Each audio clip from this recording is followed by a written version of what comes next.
আসসালামু আলাইকুম আমার ছোট্ট ভাই ও বন্ধুরা। আমি কে সেটা দেখার বিষয় না, আমি আসছি আপনাদের পড়াশোনায় কিছুটা হেল্প করার জন্যে। তো আমি ক্লাস 6 থেকে শুরু করছি। আজকে আমরা ষষ্ঠ শ্রেণীর প্রথম অধ্যায় থেকে আলোচনা করব। প্রথমে শূন্য থেকে শুরু করব। শূন্য হচ্ছে কিছুই নাই, জিরো, কিচ্ছু না, এটা হচ্ছে শূন্য। তারপরে সংখ্যা নিয়ে আলোচনা করব। আমরা কথা বলি, যেমন আপনার কাছে 5টা কলম আছে। 5টা কলম আপনি যখন লিখবেন তখন কিভাবে লিখবেন? হয় লিখবেন পয়াকার 5 একটা চন্দ্রবিন্দু থাকবে, অথবা লিখবেন 5, ইংলিশে লিখবেন 5। যদি তাই হয় তাহলে এটা হচ্ছে সংখ্যা। সংখ্যার ধারণা যদি পেয়ে থাকেন তাহলে এবার বলি বাস্তব এবং অবাস্তব সংখ্যা। বাস্তব সংখ্যা কি? যা বাস্তব তাই তো বাস্তব সংখ্যা, আর যা অবাস্তব তা হচ্ছে অবাস্তব সংখ্যা। যেমন আমরা যা সংখ্যা আমরা নিয়ে কথা বলি বাস্তবে, 1 2 3 4 5 6 7 8 9 10 50 60, এগুলো সবই বাস্তব এবং স্বাভাবিক সংখ্যা। আর অবাস্তব সংখ্যা কি? অবাস্তব সংখ্যা হচ্ছে মাইনাস দিয়ে যেসব সংখ্যা থাকে এগুলো হচ্ছে অবাস্তব সংখ্যা। আর তারপরে আমরা জানি যে অঙ্ক। অঙ্ক কি? অঙ্ক আর সংখ্যার মধ্যে কিছুটা মিল আছে, যে সংখ্যাগুলো তৈরি করতে যা প্রয়োজন হয় তা হচ্ছে অঙ্ক। যেমন শব্দ তৈরি করতে যা লাগে তা হচ্ছে বর্ণ। যেমন আম, আম স্বরে আ এবং ম, এই দুটো হচ্ছে কি বর্ণ। আর আম, আম হচ্ছে একটা শব্দ। সেমভাবে 1 2 3 4 5 6 7 8 9 0 এগুলো হচ্ছে অঙ্ক। আর যদি আমরা একটা সংখ্যা তৈরি করি 15 16 20 25, এগুলো হচ্ছে সংখ্যা। তো অঙ্ক, অঙ্ক কথাটা পরে আসে কি? অঙ্ক পাতন। অঙ্ক পাতন মানে, পাতন মানে রাখা। আর অঙ্ক তো অঙ্কই, অঙ্ক রাখা, অঙ্ক পাতন মানে দুইটা অঙ্ক আপনি রাখছেন, একটা সংখ্যা তৈরি হলো। যেমন আপনি দুইটা অঙ্ক একসাথে রাখছেন, হয়ে গেল 22। একটা 2 রাখছেন, একটা 2 রাখছেন, 22 হয়ে গেছে। আবার মনে করেন দুইটা অঙ্ক একসাথে রাখছেন, একটা 5 একটা 0, হয়ে গেছে 50। আর এখানে 0 আর 5, 5 হচ্ছে সার্থক অঙ্ক। সার্থক মানে তার জীবনটা সার্থক এরকম। আর 0, 0 কিন্তু সার্থক অঙ্ক না, মানে তার জীবনটা নিরর্থক।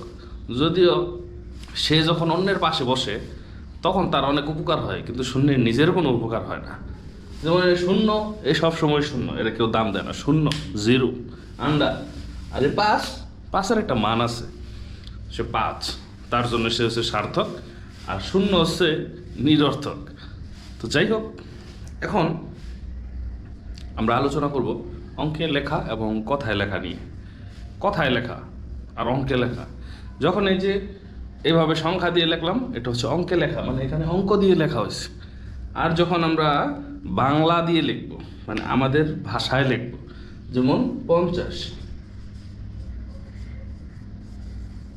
যখন আমাদের ভাষায় লিখব তখন এটা হচ্ছে কথায় লেখা।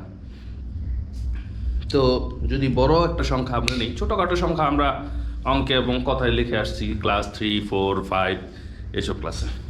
তো আমরা যদি বড় সংখ্যাগুলা অঙ্কে এবং কথায় লিখতে যাই, প্রথমে আমরা একটা সংখ্যা নিই।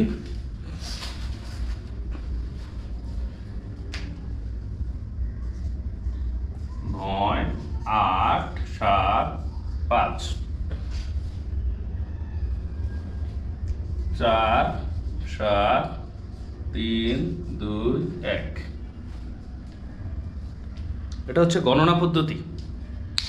আমরা গণনা করতে চাই, গণনা পদ্ধতিতে কথায় লিখতে হলে আপনাকে একটা জিনিসই মুখস্থ রাখা লাগবে।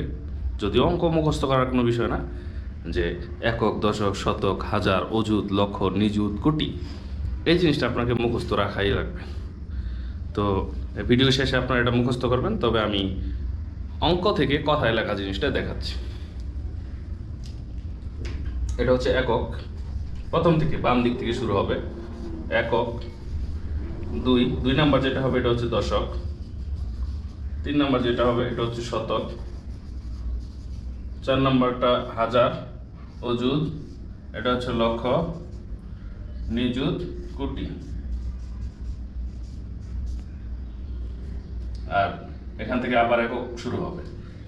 তো এখানে সংখ্যাটা কত হয়েছে দেখেন, একক দশক শতক মানে 321 হাজার, 7321। এখানে অজুতে কোনো উচ্চারণ হবে না, লক্ষতে উচ্চারণ হবে। 54 লক্ষ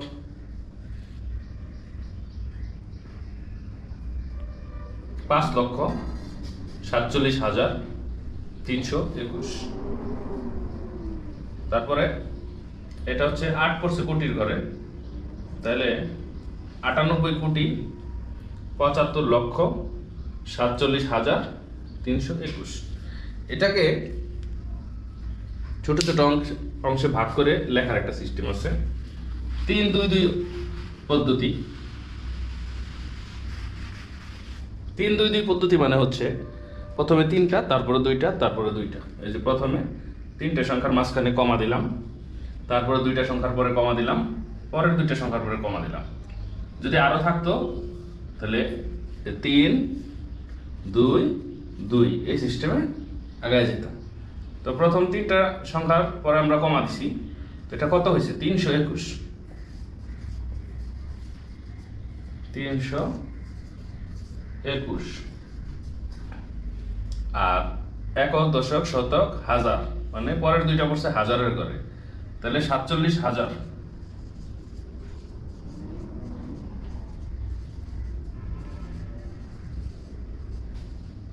47,000।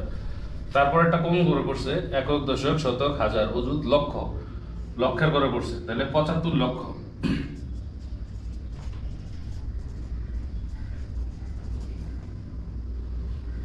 আর এটা পড়ছে কোটির ঘরে, একক দশক শতক হাজার অযুত লক্ষ নিযুত কোটি, তাহলে এটা হচ্ছে 98 কোটি।